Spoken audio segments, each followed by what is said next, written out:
सोने के थारियावा ने माटी फूले देलिए से माटी फूले देलिए से नीपे गलिए शिवाजी के मंदिलावा से नीपे गलिए शिवाजी के मंदिला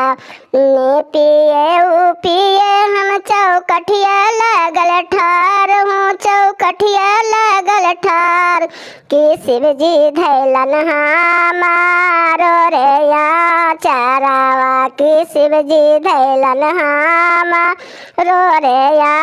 चारा छोरा हो के छोरो शिव गुरु हमारो या चारावा जी हमारो या चारावा से रोबत होते गोदी के रे बाला कावा से रोबत होत गोदी के रे बाला का कौने हो